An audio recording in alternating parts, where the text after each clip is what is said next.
దర్శకుడు ప్రశాంత్ వర్మ సృజన ఆ చిత్రంతో తెరపైకి వచ్చింది. కానీ ఆ సినిమా బహుళ ప్రజాదరణ పొందలేదు. కారణం అదొక సర్రియలిస్ట్ మూవీ.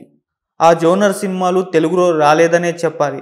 సినిమా అంటే విపరీతమైన ఇష్టం, పరిశీలన, వరల్డ్ సినిమాతో పరిచయం ఉన్న ప్రేక్షకులే ఆ సినిమాకి కనెక్ట్ అయ్యారు. తన రెండో సినిమాగా తీసిన కల్కి కూడా మంచి ఫలితాన్ని ఇవ్వలేదు. టేకింగ్ తప్పితే కంటెంట్ లేదనే విమర్శ వచ్చింది. అయితే ఈ రెండు సినిమాల నుంచి పాఠాలు నేర్చుకొని అందరికీ నచ్చే సినిమా తీయడంపై దృష్టి పెట్టాడు ప్రశాంత్. జాంబిరెడ్డి తన లక్ష్యాన్ని కొంతవరకు నెరవేర్చింది. ఇప్పుడు హనుమాన్ వచ్చింది.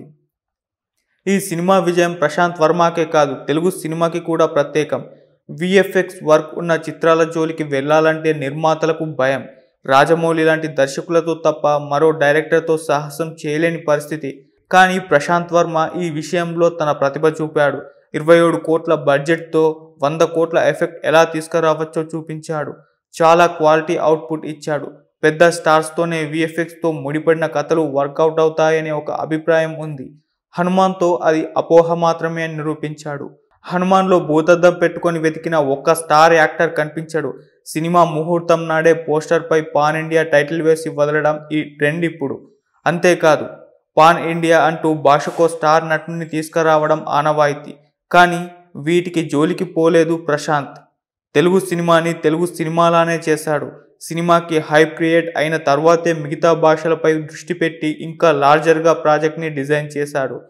సోషియో ఫ్యాంటసీ కథలతో మెప్పించడం అంత సులువైన విషయం కాదు. పెద్ద ప్రొడక్షన్ హౌస్ అండ ఉంటే గానీ ఇది సాధ్యపడదు. కానీ ప్రశాంత్ వర్మ తన దగ్గర ఉన్న పరిమిత వనరులతోనే పెద్ద కల కన్నాడు. ఆ కళని సాకారం చేసుకున్నాడు.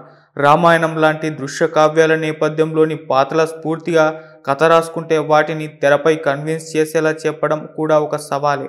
సబ్జెక్ట్ తేడా కొట్టినా, ప్రజెంటేషన్ సంతృప్తిని ఇవ్వకపోయినా ప్రేక్షకుల నుంచి దారుణంగా ట్రోల్స్ వస్తాయి. ఆదిపురుష్ విషయంలో ఎంత ట్రోలింగ్ జరిగిందో తెలిసిందే. వర్మ మాత్రం పకడ్బందీగా ప్లాన్ చేశాడు. ఎక్కడా విమర్శలకు తావు లేకుండా చూసుకున్నాడు. ఒక ఫిలిం మేకర్కి క్రియేటివిటీతో పాటు గట్స్ కూడా ఉండాలి. హనుమాన్ విడుదల సమయంలో ప్రశాంత్ వర్మ గట్స్ని మెచ్చుకోవాల్సిందే. 4 పెద్ద సినిమాలు బరిలో నిలిచాయి. అందులో అందరూ పరిశ్రమకు మూల స్తంభాల్లాంటి హీరోలే.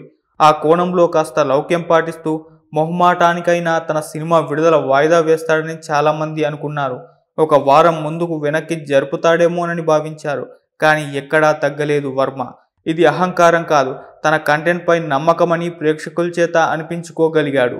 సినిమా బాగా తీస్తే సరిపోదు, దాన్ని సరిగ్గా ప్రమోట్ చేయాలి.